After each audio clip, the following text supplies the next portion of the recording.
course, he made gaming here. And I want to talk about something that I kind of alluded to in another video I did the other day about the Dragon Ball Fighters and the season pass. And today I want to talk about the price of gaming in general. The reason why I want to talk about this is because these games nowadays, we have so many. It seems like we have more and more issues in gaming. It seems like there's a rising trend in the fight on microtransactions. It seems like there's also a rising trend in DLC, downloadable content, and stuff of that nature. Well, that's the same DLC, just for y'all who don't understand the acronym, DLC, downloadable content. And surprisingly, now it even seems that collector's editions of games are starting to climb up in price. And I think that the community right now is faced. We're almost at a crossroad. We're not quite there yet, but we're almost. And that is that if you look at the games nowadays compared to back then, honestly, y'all, games should cost more. Now, my question to you is this: would you rather have higher priced games, say 70, $80 range? Or would you rather have games at the same price, but with microtransactions and DLC? Because here's the thing, DLC hasn't always existed for games. Um, you look back, Super Nintendo, Sega Genesis, even on PlayStation 1 and Xbox, you really didn't see downloadable content. What you were able to do is go into websites like Cheat Code Central and stuff like that to, put in codes to be able to unlock certain stuff in the game and all that kind of stuff, or just cheat codes to do whatever with. Um, DLC really became popular around PlayStation 3 and Xbox 360. That's when it became almost the norm. You stop seeing cheat codes for for games on websites and stuff like that in exchange for downloadable content. And at the time, it wasn't a big concern.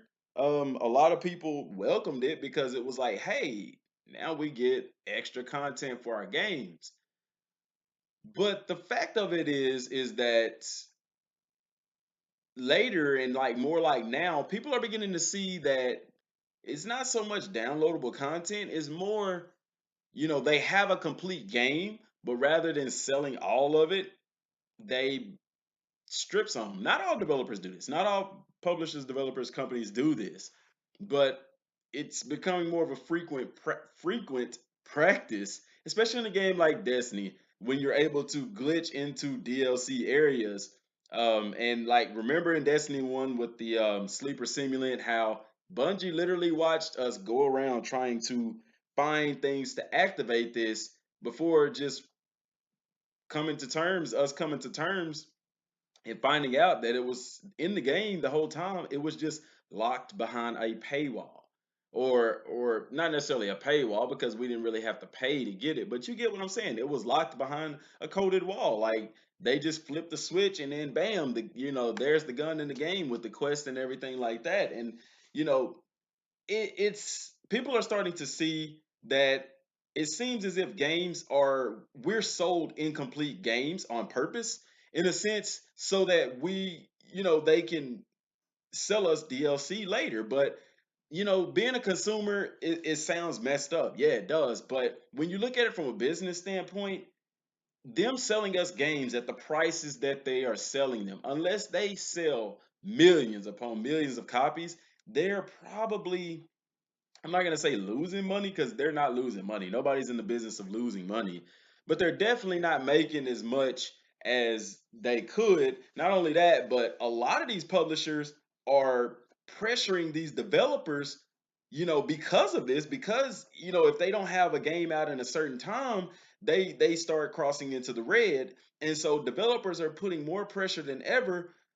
Publishers are putting more pressure than ever on these developers to get these games out, in whatever shape, form, or fashion. You have to admire, Rockstar, because Rockstar, they don't care, man. Rockstar, will release a game every 6 years, 7 years. Grand Theft Auto 5, it's been out for years, and they're probably not even going to release six per, I would say probably for another 2 to 3 years, simply because you have Red Dead Redemption 2 coming out, and they're not going to release Grand Theft Auto 6 and Red Dead Redemption 2. No. So people looking for Grand Theft Auto 6 to come out next year, it ain't happening, man. I say give it another 2 to almost 3 years. Um, but people like Rockstar do a really good job with their games. Like, they may have DLC for it, but the game itself is so robust, so immersive. There's so much to do that it just doesn't get boring. Um, but you know, then on the flip side of it, you have games like I said, like Destiny, where in these games they are able to provide you content throughout the span of it, but like I said, people get upset about DLC. People get upset about microtransactions. Me myself, I'm not a fan of. Okay, let me restate that. I don't mind microtransactions. For instance, in Shadow of War, it has microtransactions, but guess what? It's not a pay to win type of thing. However, I can see how it's borderline, it's not borderline pay to win. It's not even almost pay to win, rather. It's more pay for the cheat codes or something of that effect, or pay to make the game easier, because everything that they offer in those loot crates you can get by simply just playing the game. But if people don't want to go on that grind, and I can understand why they don't, because it does become repetitive. But if people want to jump to the end game a lot quicker, then you're gonna have to shell out some money. Because while you can obtain gold in the game and things of that nature for these loot chests, it is a little bit harder to obtain them, as these things only come around once a week, kind of like Destiny with their stuff. But I digress. Um, Now, so I asked the question, would you rather have a game that costs 70 to 80 bucks, or would you rather be okay with paying what we pay for games right now and dealing with DLC, or basically companies that strip content out of the game just to sell it to you later on, and microtransactions that are becoming more and more rampant, with companies like Activision literally getting a patent on microtransactions to set it up in a way that kind of forces you to buy it. Stuff like that is starting to go on. Um, what are your thoughts on that? Because at the same time, while I can see both sides of those arguments, from the business side of it, guys, the truth is that games should cost more. I remember whenever PlayStation 2 came out, you know, PlayStation 2, the games they weren't 64 bucks. I mean, they I believe PlayStation 2 games were around 40, 50 bucks, somewhere in there. And then PlayStation 3 came out and the price of games went up. No, no, let me backtrack. Sorry, guys. I'm thinking PlayStation 1, it was PlayStation 1 to PlayStation 2 when the price of those games increased. From PlayStation 2 to PlayStation 3, the game prices stayed the same, because I remember everything was going to Blu-ray from PlayStation 2 to PlayStation 3, and that was a major concern in the community. Would games cost more? But no, the games didn't cost more. They pretty much stayed the same.